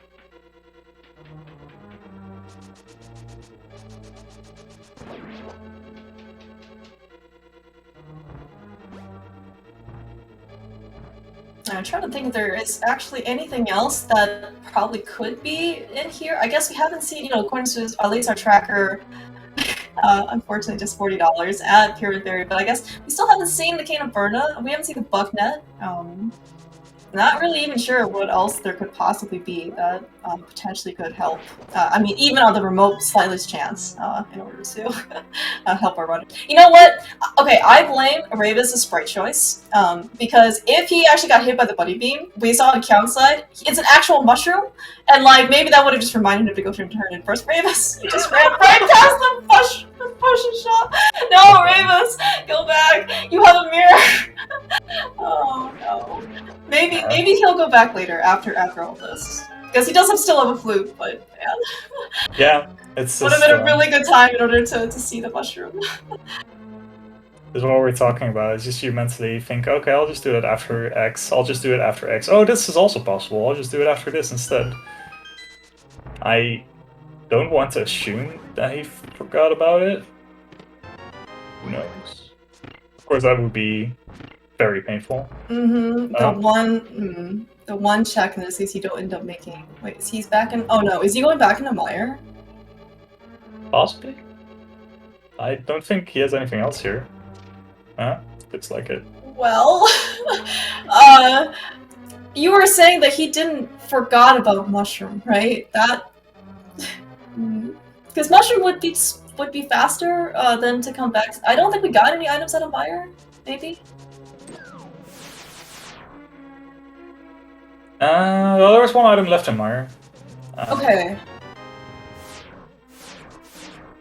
I mean, he does have a couple of other checks left. Like, there's still Spike Cave, for example. There's Eastern. Oh yeah, that is true. Mm-hmm. So it's not like he's backtracking to things to make sure that he forgot something, but it's just yeah. Yeah. According to chat, his mushroom is not tracked on his tracker. So yeah. Oh no. That's really oh no, that is not a good sign. Man, that is. And you know, so like seeing in this case like people actually pull up their inventory. One is certainly been drastically reduced, right? Because you want to save your menu time because of quick swap. You see actually Rayvis and Kyong do that quite often. But also in this case, right? Like we have the powder. We got the powder much earlier, so it's just masking that mushroom, right? Yeah. As well. So even if you menu, like you won't see it. Mm-hmm. I guess for Rayvis' sake, I certainly hope that the item is not in the Villa of the key chest. Okay, so that would be the last thing. So he doesn't at least hit the cutscene, so it means he can at least leave just a little bit earlier. Yeah, I think at this point the game that we can play is can Rayvis full clear the game before the round finishes. Oh man, it's a little painful. It's just such a painful way to go, and there's like nothing you can really do about it. Yeah, so let's it's unfortunate. Okay, so I guess maybe you know, for our benefit, he is potentially going to give us some new checks, like as you said, Spike Cave.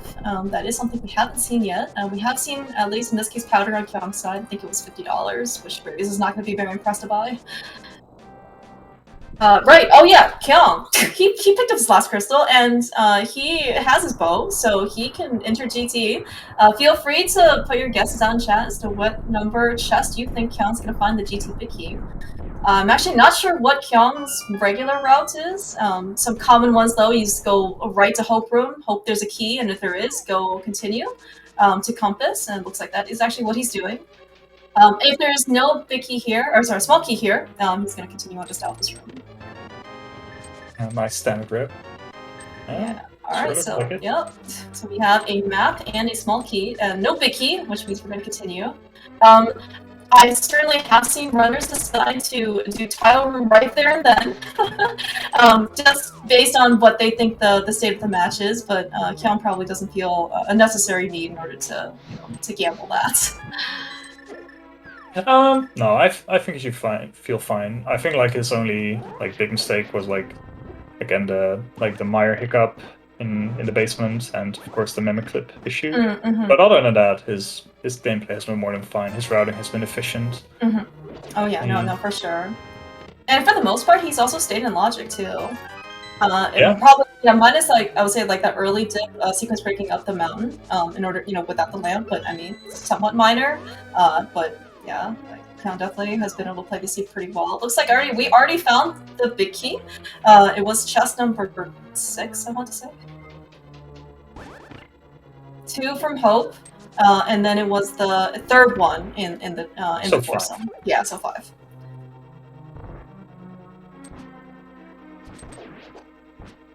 And of course, with silver arrows, Kyong has a lot of health. I want to say he has another potion with him, because I think he only used one, but he bought two.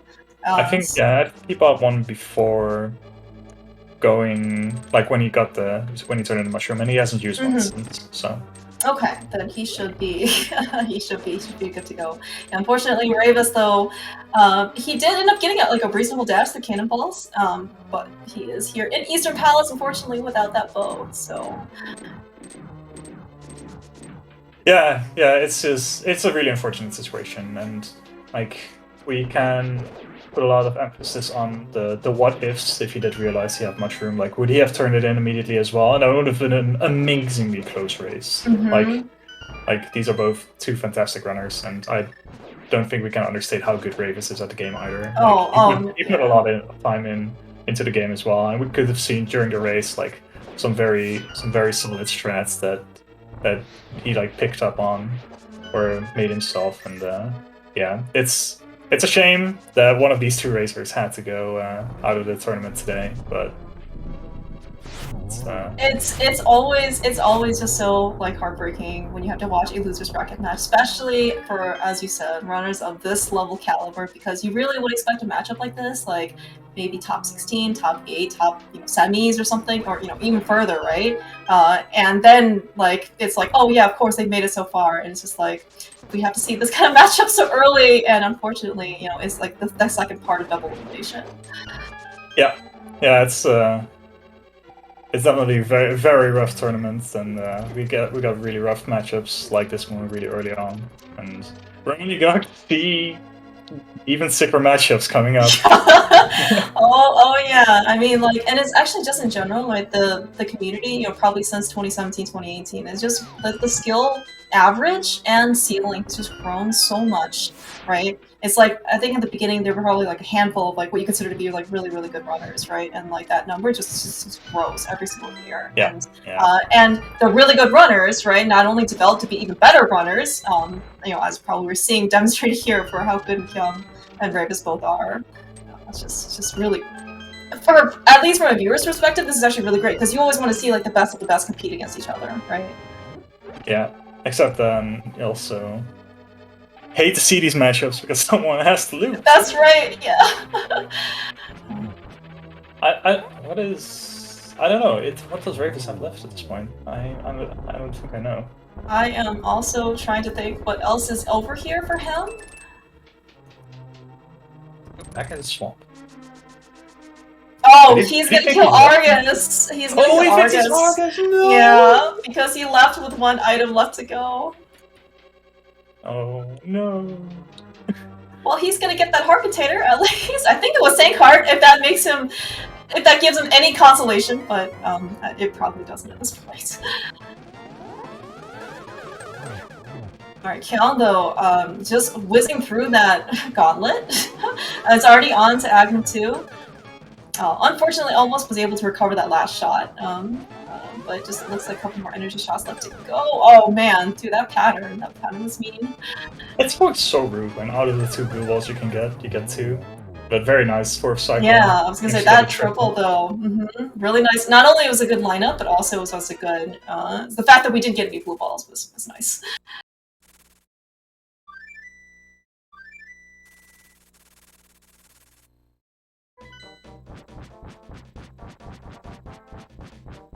And the big question is, how are you feeling going into Ghana? Like, are you looking at the race room, like side-eyeing it? Like, do you think, well, it could be done any moment? Yeah, Kyong seems so, like, well, I don't know, okay, so he was glancing, but he just seems so focused, like, all the time. I don't know, so what have you done in the past, Ari? Like, do you just shut off the race room at this point? No, I look at it every 2 seconds. Okay. Oh, no. Oh. Man, it is, I don't know, like, the tension's just must be so high. Oh no, Kyong! Well, now you probably feel a little bit worse. Okay. Well, at least he's a fairy. Okay, that's good. But I mean, like, was that a weird, just like ricochet? I'm not sure. I realize how far you can bounce. Because was that like a poke or something? Or no, I think he slashed when he shouldn't have. Okay. That might just be silly nerf things. Like, I don't know. Okay, well he still has his blue potion, so it kind of makes sense that he just ran it out. Okay. Kyong is taking no chances on this. There are so many bad things that can happen at Ganon, and dying, at least right now, right, is certainly not going to be worth it. Especially if you grab a blue potion. Like, why did you go buy it to begin with, right? Yeah, and it definitely shows that like there's no hubris involved and stuff. It's just like, okay, I got my safeties, I'm gonna use heck them. yeah. That's something that some runners have an issue with. Oh, and there's. Oh no, Rayvis. Alright, so he got the item.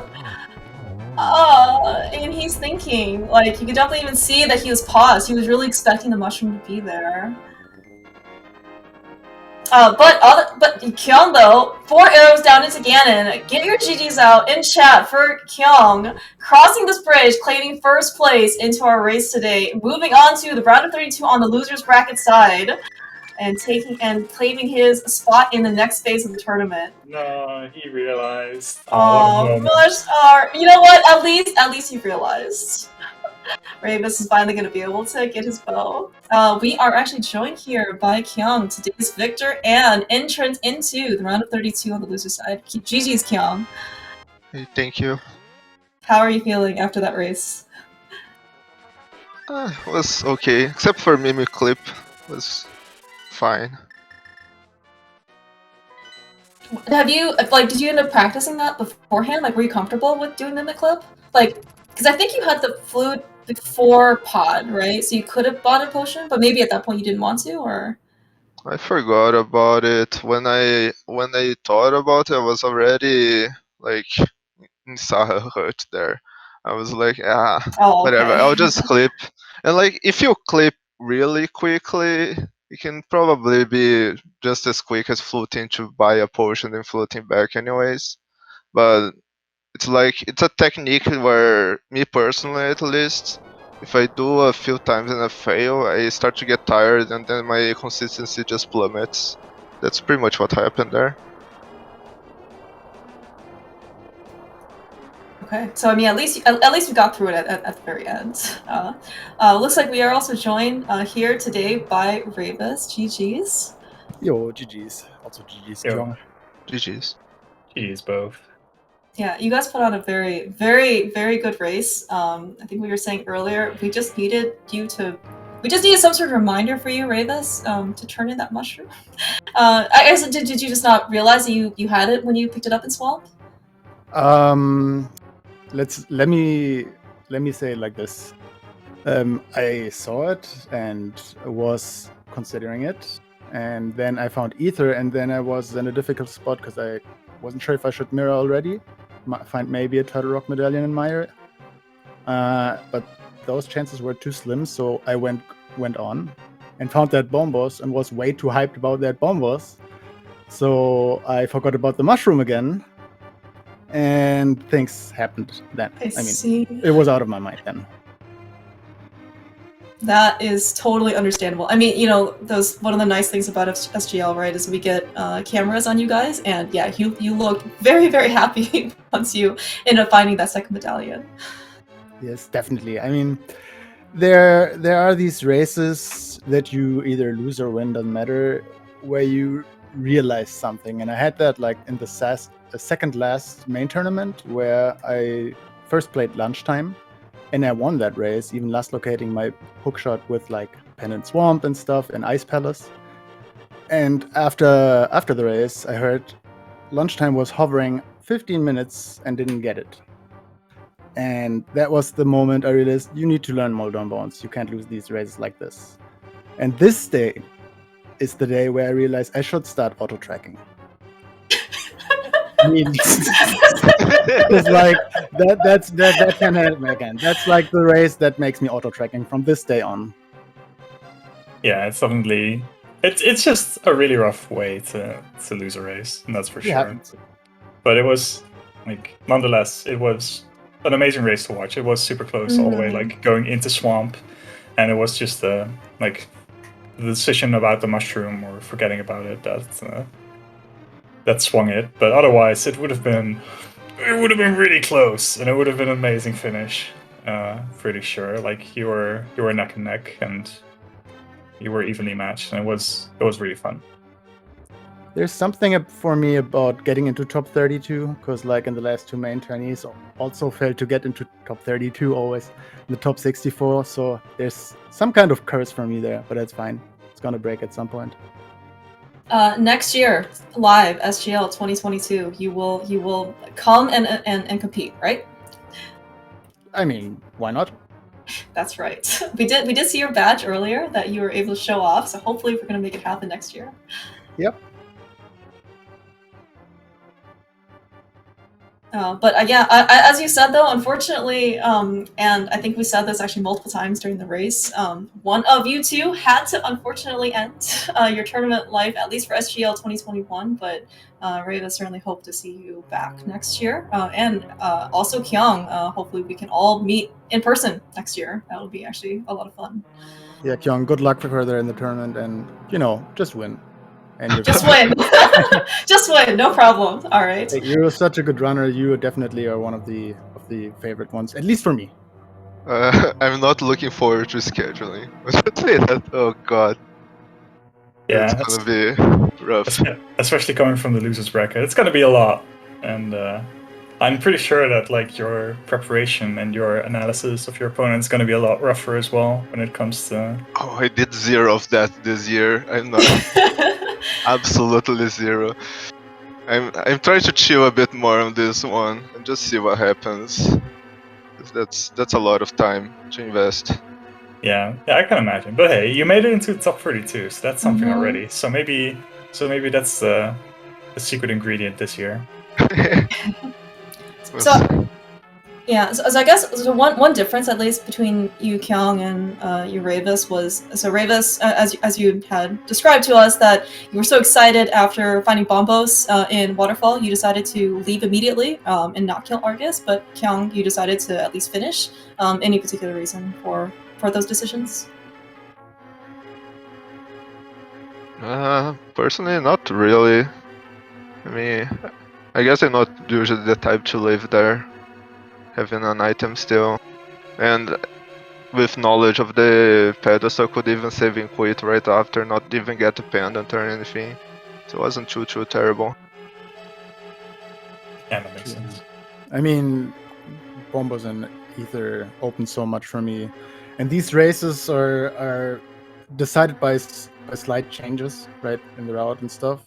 And especially when you play like someone like Kyong, you kind of wanna cut the corner somewhere, you know, to make up some time, and that felt like a good place to save time, because 1 item versus like 6 items in Puddle Rock, 2 items. It's very reasonable for sure. And 2 items behind Red Bomb. I had like 3 overworld checks, and I was very happy about the Moon Pearl early on. That was really good. And I don't know, like I would not change anything.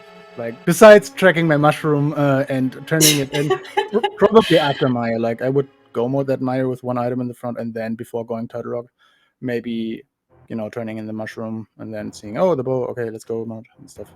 So I don't know. Could have been close, but wasn't close. But can only blame myself.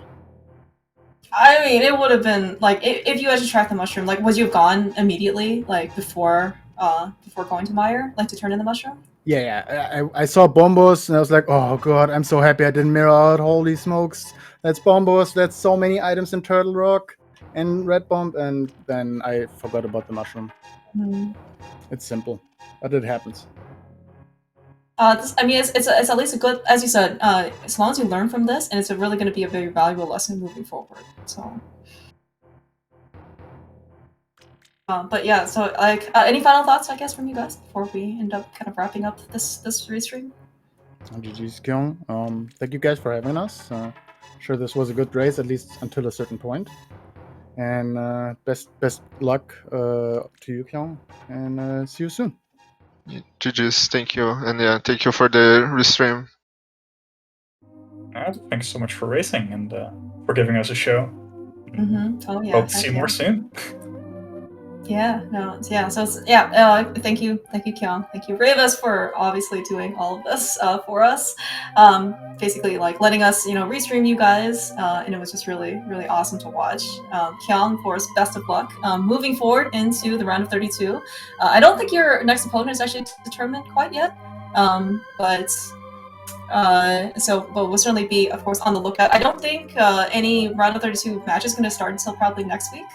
So at least you get a small break because you got to finish scheduling your last race early.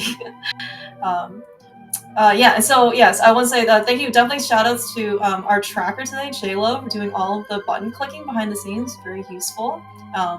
And Ari, thank you so much for doing commentary. Escape King. Good to see that a safe 5 flat soon, right? Yeah, I mean, it was a pleasure. I saw Kyong do a couple of new strats, I think, so that was fun to see. Just winging it. I don't know what I'm doing. Okay, well, hey, it worked out, so it was a nice escape. Anyway, I guess that's gonna do it for us. But thank you so much for commentating. It was a pleasure.